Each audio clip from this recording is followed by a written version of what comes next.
Hello everyone and welcome back guys to episode 51. It's time for season 3, round 4 for the Azerbaijan Grand Prix. And we are back once again then. I think this is the third day in a row we're actually racing Azerbaijan. Just so happens obviously the F2 career mode did race here at the weekend as well. But yeah, really look forward to jumping back into this series once again. Obviously if you guys are new around here, I would highly recommend getting yourself subscribed as well. Obviously for more racing action on the channel, as well as tomorrow a new game. There will be some content from that releasing as well. I'm sure a lot of the more eagle-eyed viewers of you will be aware as to what is coming. We have plenty of exciting things on the channel over the coming weeks and months. So yeah, I would highly recommend getting yourself subscribed. But coming into this weekend though, two big developments on the car as well. The rear wing end plates and then also a chassis upgrade as well means we are now better than Mercedes in the world of Formula 1. Who'd have thought that? Coming out of Season 1 and Season 2. Mercedes now the 7th best car in Formula 1, and it's certainly been a fall from grace for the Brackley-based team there. You can see Racing Point still at the top, though, ahead of Renault, Red Bull, Williams, and Ferrari there. And quite a big drop-off, obviously, to ourselves and Mercedes, pretty much even. And then McLaren, Alfa Romeo, and Toro Rosso. But jumping in, though, to this weekend, Baku is a bit of a weird and wonderful circuit, as I'm sure you guys are well aware, from both IRL racing and the Haas Road to Glory career mode. In Season 1, we managed to pick up a good couple of points here around this circuit in a 9th place. They're actually one of few occasions in this series that we've been beaten by my teammate Roman Grosjean there. We actually got a double points haul for the Haas team there. P9 in Season 1 and then in Season 2, an unfortunate moment. You have to be alert on a street circuit, and unfortunately we were not. Clipped the wall, that completely ripped the suspension on the exit even of Turn 1 there. Certainly not a particularly commonplace that you'll make a mistake there. But still, yeah, Season 1 then, 9th place. Season 2, unfortunate DNF at the end of the day. Certainly not a track that has proven too well for us in the Haas Road to Glory. But with the engine upgrades that we've got, and now obviously a bit of an aero and chassis upgrade as well, I was coming into this one with probably a little bit more confidence than I have done in the opening 3 rounds of this season. You know, there were a couple of big upgrades on the car heading into this weekend, so I really did want to see, you know, how well they were working and everything like that. And you can see coming through to the end of Q1 there, a fairly sort of simple showing at the end of the day. P14 in Q1 there, pretty standard, I'd say at the moment. You know, usually make it through, I think, well, we have made it through into Q2 every race so far this season. They're just behind my teammate Roman Grosjean there. Once again, the AI incredibly quick. I mean, what was that? Nico Hulkenberg on a 1:34. That is absolutely insane around this circuit. But it was the typical, both Alfa Romeos, both Toro Rossos, and Lance Stroll that didn't make it through into Q2. I'm pretty certain that's been the same in every single Grand Prix this season. But heading on, though, into Q2 here, you can see, was actually starting to get a little bit damp around this circuit here. So we were really trying to get out as early as possible here, hoping the rain would start to fall in, you know, sort of a bit more as we got around our lap here. And I'll be honest, you know, this was a really good opportunity to try and sneak into Q3 for the first time in, I think, since the Russian Grand Prix last season. We managed to just about sneak into Q3 in that session as well. So it's been quite a while since we had a Q3 appearance in the Haas Road to Glory. They're almost hitting the wall through Turn 8 there. I honestly thought when I was editing the footage that we had picked up some damage there, but we didn't. We managed to avoid it this time around. You can see just how much we've closed up on Lucas Weber on this lap. So clearly, you know, the intermediate conditions sort of neutralising the field there. Vettel currently on provisional pole on a 1:36 there. We go into 4th place there, ahead of Lucas Weber on a 1:39.0 there. And that might sound like quite a long way off Sebastian Vettel, but with how quickly this track was deteriorating, you can see, having a look fast forwarding through the rest of the session there. We were ahead of Lando Norris and Sergio Perez there. Bottas and Weber right on the cusp, and the track just wasn't getting dry enough again. You can see my teammate Grosjean 8 seconds off the provisional pole at this stage of the day there. And having a look at the final, final results, 7th place at the end of Q2 there, right behind Daniel Ricciardo. That is going to be our first Q3 appearance of the season there, and like I said, probably our first Q3 in about 10 Grand Prix in this Haas Road to Glory career mode there. You can see Racing Points though, 1 and 2, Hamilton and Charles Leclerc 3rd and 4th, but you can see there was a 1.6 second drop off after Lewis Hamilton there, down to Charles Leclerc. It was really creative, quite a mixed up grid ready for this Azerbaijan Grand Prix, but obviously we'll go out in Q3. Luckily the track would dry out there. Hulkenberg And 1 minute 34.0, that is absolutely insane. I'm pretty certain that's what, like a good 2 seconds quicker than the time trial world record, which is, yeah, just really goes to show how quick these cars are on the Haas Road to Glory career mode there. You can see we're 1.6 seconds up on my previous lap there as we head down towards the start-finish line, and it is going to be P9 at the end of the session there. So quite happy with that one at the end of the day there, you know. Couldn't really expect too much more. The only driver we really could have beaten was the Mercedes of Daniel Ricciardo there, and happy that we managed to beat him by, what, 6-7 tenths of a second there at the end of the day. So really, really happy with that one there. Hulkenberg on pole ahead of Vettel, Hamilton, Leclerc, Verstappen, Bottas, Perez, Norris, myself, and Daniel Ricciardo there rounds out the top 10. But we're ready. It's time for round 4 of the season. We're back in Europe. It's time for the Azerbaijan Grand Prix. So here we are then in Baku for round 4 of the season, and like I said during qualifying, it's been a bit of an up and down track for us in the past. A P9 in the opening season of the Haas Road to Glory career mode, and then an unfortunate DNF in Season 2 means it's unpredictable. As we've probably seen in the real world of Formula 1, it is just as unpredictable in the Haas Road to Glory career mode here. And one of the longest tracks on the Formula 1 calendar, just 1 kilometre shorter than the Spa-Francorchamps circuit at the end of the day as well. And the 20 corners around this track, arguably some of them not as difficult as others. Obviously the opening sector, just all those 90-degree corners. Sector 2, probably the most complex, and then obviously Sector 3 is just pretty much just that big straight with a couple of kicks that, you know, the high downforce F1 2017 onwards spec cars really do not struggle with on F1 2019. You know, F1 2017 onwards, these cars have been absolutely fine around this track. And as you can see, a lot to play for in the Drivers' World Championship. Max Verstappen comes into this round with 1 point ahead of Sebastian Vettel there. Red Bull, after their victorious 1-2 last time out, lead the constructors as well. And what a resurgence it's been from Red Bull. You know, last season they were really sort of just nowhere. Always, you know, sort of scoring decent points, but nothing really too special throughout a lot of the season there. But it's Hulkenberg on pole there, an all-German front row. I would love to know the last time that happened in Formula 1. It must have been Rosberg and Sebastian Vettel there. But Hamilton in P3 there. Charles Leclerc's actually got some grid penalties, which bumps us up into P8 as well there. You can see there is Charles Leclerc down in P14 there alongside my teammate Romain Grosjean there. Pierre Gasly, Giovinazzi, Raikkonen, Albon, Kvyat, and Lance Stroll rounds out the order there. Him as well with a penalty as we head into round 4 of the season. So clearly reliability is still not the strongest point for a lot of teams here. Considering we've had no rule changes since Season 2, that is certainly quite a surprise as well. But we're ready then on the grid for the Azerbaijan Grand Prix. It should be a fairly textbook one-stop race. We should, theoretically.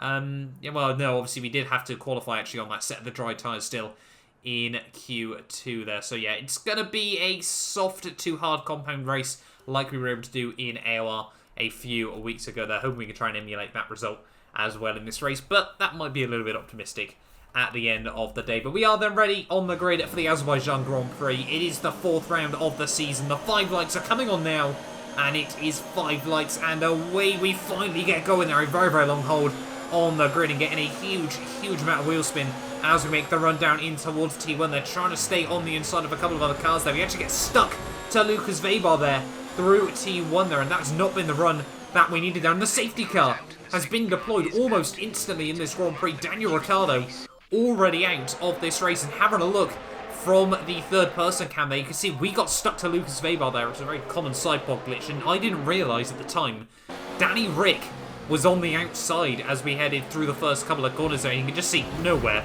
for him to go at the end of the day there. 3 into 1. It probably looked like I tried to force the issue there, but yeah, that was really not my intent there. And a safety car has been deployed after just 2 corners of this Azerbaijan Grand Prix here. That was really unexpected off the start of this race. And poor Danny Rick, his strongest qualifying of the season as well, if I'm not mistaken there. And yeah, he's unfortunately going to be starting. Well, he's unfortunately out of the Grand Prix already there. Under the safety car, I noticed something a little bit weird. It wasn't particularly to do with the race, but you can see Sergio Perez and I think another car up the road, both hitting the wall under the safety car. We can watch from Max Verstappen's point of view there. Sergio Perez behind definitely picked up some damage. And I think Max Verstappen, he's got lucky not to pick up any damage there as well. But yeah, that needs to be sorted out on F1 2019. But one lap later, though, the safety car would be coming in on the end of this lap here. Sergio Perez, though, already with that front wing damage. It's going to be interesting to see whether he's going to dive into the pit lane as well there. But yeah, that certainly needs patching, Coders, at the end of the day. You know, the AI crashing under the safety car there is something we certainly haven't seen in quite a long time on the F1 games. But we are getting ready for the safety car restart here in Azerbaijan. You can see everyone just bunching up, trying to work out when I think it is still Nico Hülkenberg is going to bolt in this Grand Prix. And there we go, resume racing. You can see Sergio Perez dives it straight down into the pit lane there. We actually managed to get an illegal overtake for some reason, and then obviously the game gets rid of it once again there. So we're now back up into P6 of this Grand Prix here. A huge tank slapper through the first couple of corners there. We need to try and get heat into the tyres here. And yeah, that was not the way we wanted to restart this Grand Prix there. And unfortunately, we would be under pressure very quickly from Lando Norris just behind us here. But with the engine strapped to this Haas car here, just Lando didn't really have much that he could fight with in the Williams as we head down in towards T1 there, running a little bit deep, trying to use the curbs on the exit of the corner. There's so much debris just on the exit of T1 there, and Lando gets down the inside though, locks at the front brakes and parks it in front of me there, so not really what we wanted, and that's going to give Charles Leclerc an opportunity as well here. He's going to be able to have a look right around the outside, no real point in trying to fight with the Renault man here. You know, he was just going to be so much quicker in this Grand Prix as well. And over the next couple of laps though, we would really struggle on this set of the tyres here, so we are going to pit in quite early in this Grand Prix, especially when you consider the 3 laps under the safety car as well though. We do get the car slowed down nice and tidy though, and yeah, only lap 7 of this Grand Prix. I mean, the hard tyres should be able to go right the way through to the end of the Grand Prix here, but yeah, really not what we needed in this race there. But a 2.3 second stop should mean that we're going to come out still in good stead in this race. So it looks like Sergio Perez is actually going to try and go into a 2-stop strategy here on a set of the medium compound tyres here. We do still come out ahead of Lucas Weber there. Not too sure what's happened to him in this Grand Prix as well there, but he is on a set of the soft compound tyres as well, so I'm sure he's going to be very quick over the next couple of laps as well here. But you can see onto lap 8 we go though. Weber had actually been able to make the jump on us as well. You know, again, just like Charles Leclerc, there was no real point in trying to defend from here, but we actually were under some pressure from Max Verstappen, but also trying to slice our way through the back marks there. There's Alexander Albon with a bit of front wing damage,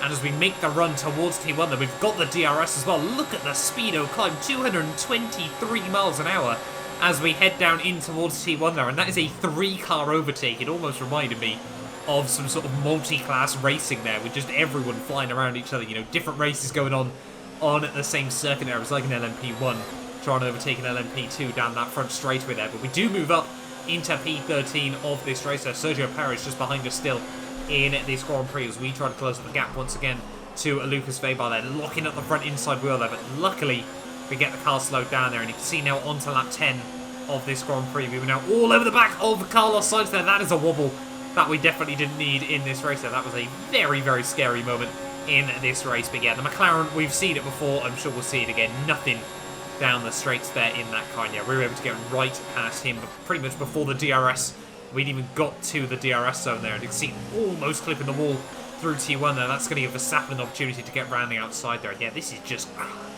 carnage at the moment. Everyone on different strategies, everyone with different pace in this Grand Prix. It's almost impossible to keep up with where we really are in this Grand Prix here. But we've got the DRS on Verstappen, but again, don't really want to try and go for anything at the moment there. Verstappen almost clips the inside wall there, clearly panicking just a little bit in that DRS. You know, he thought we might have tried to go for something there down towards T3 there, but nothing at that time around there. And you can see now, just look how much time we're gaining on Lance Stroll here in the other McLaren car as we head down in towards T1 there. We're now back up inside the top 10, or sorry, into 11th, sorry, I should say, of this Grand Prix here. We have got Lance Stroll just in front of us, who is in the top 10 of them. I mean, we've got a couple of Alfa Romeos up the road as well here. So points are still definitely a possibility in this Grand Prix here, and we're still closing in on Lance Stroll here. He's going to go defensive down in towards T3 though. We're going to look around the outside, but no! What is Stroll doing in this race there? Lance Stroll, mate, you need to retire. What on earth was that from the McLaren, man? You can see, having a look, we bait to the inside there. Stroll plays the car just a bit defensively there. We're going to have a look right around the outside, and Stroll commits to the corner, still commits, and wallops the inside wall.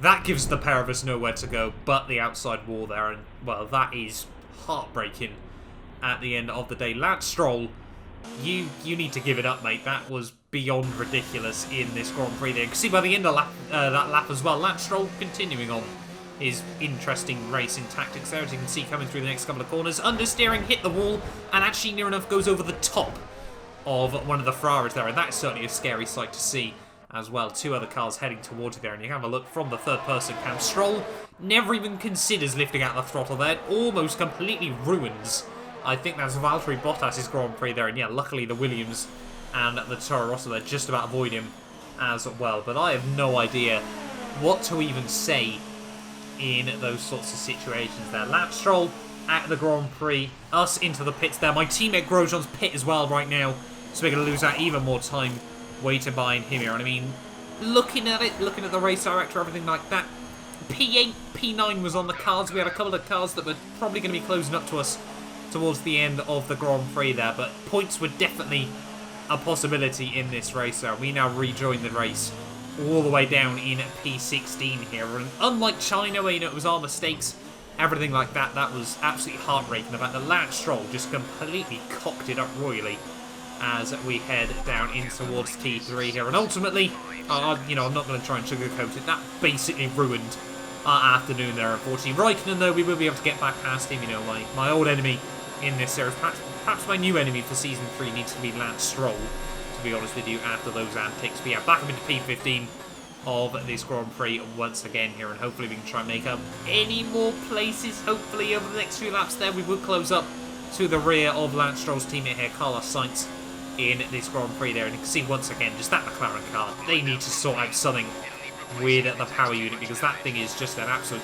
boat down the straight there. 221 miles an hour as we head down in towards T1 there. Sainz is going to keep it up the inside though. We're going to be able to go, ooh, almost actually, well, there was a bit of contact between the pair of us there, but we do need to try and get past him as soon as possible here. Are we going to be able to potentially get a run at turn 2? Surely we're going to be able to now with the DRS and everything like that there. Up the inside, oh, around the outside even, I should say, of Carlos Sainz. Yeah, back up now into P14 of this Grand Prix there. 7 laps to go though of this race. Sergio Perez is the next car up the road there, and unfortunately that would be all she'd write in this Grand Prix there. Nico Hülkenberg comes through to take home another race victory on the F1 2019 Haas Road to Glory there. I think that's his 3rd or 4th in Formula 1. We wallop the Armco as we head in towards the final quarter there, and yeah, what a just heartbreaking race at the end of the day there. We really, you know, there were points available in that one there, and well, unfortunately for us, Lance Stroll completely ruined our chances in that Grand Prix, and I disagree. I don't think the boss is going to be happy with that one, Jeff. A victory for Racing Point, and the team will certainly be celebrating tonight. Anthony Davidson, what helped them deliver this result, do you think? Without a doubt, the safety car changed everything today. The key to their success was keeping calm and reacting to the situation quickly. We've seen teams in the past throw away wins because they were too hesitant, but here they were decisive, and that's allowed them to take the advantage. Racing Point's performance today has shown that they can be competitive with the veterans of the sport. They're making their way out to the podium now as we speak, and the reaction from the crowd must be incredibly uplifting for them.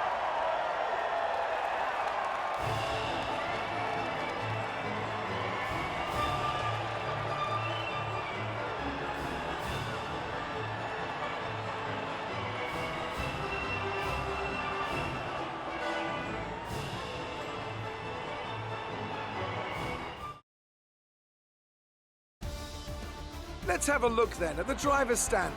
Sebastian Vettel now leads the Drivers' Championship. After an incredible day of racing, who was your driver of the day, Ant? I'll probably go for Pierre Gasly.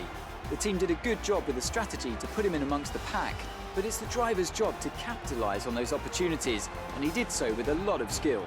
It's time to check out the constructors' standings. No change in the top spot, but with today's points, their hold on the lead is getting weaker. Meanwhile, Renault move up the table with another strong performance this weekend. And with that, we wrap up another weekend of motorsport.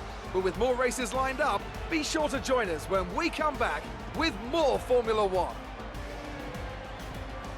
So at the end of the day, there another disappointing race, to be honest with you. But in my defence, it wasn't really my fault that time round there. But Hulkenberg takes home the race victory there ahead of Lewis Hamilton. Sebastian Vettel, third place, picks up the fastest lap as well ahead of Verstappen and Gasly, which means that it's still going to be very, very tight at the top of the standings there. Lando Norris, a good result in P6 there with Charles Leclerc, a good recovery to P7 ahead of Bottas, Weber and Sergio Perez rounds out the top 10 there. Devon Butler, Romain Grosjean, Giovinazzi, myself, Sainz and Raikkonen, as well as Alexander Albon there, and then it was obviously Ricciardo, Kvyat and Lance Stroll that all didn't make it through to the end of the Grand Prix. In terms of the Drivers' World Championship though, Sebastian Vettel retakes the lead at the top of the table there. Gasly still holding on to P3 just behind his teammate Verstappen, with Hulkenberg now back up into P4 there, jumping ahead of Lucas Weber, who is now tied with Lewis Hamilton for 5th and 6th there. Ahead of Leclerc, Bottas, Lando Norris jumps Devon Butler there, and then you can see Grosjean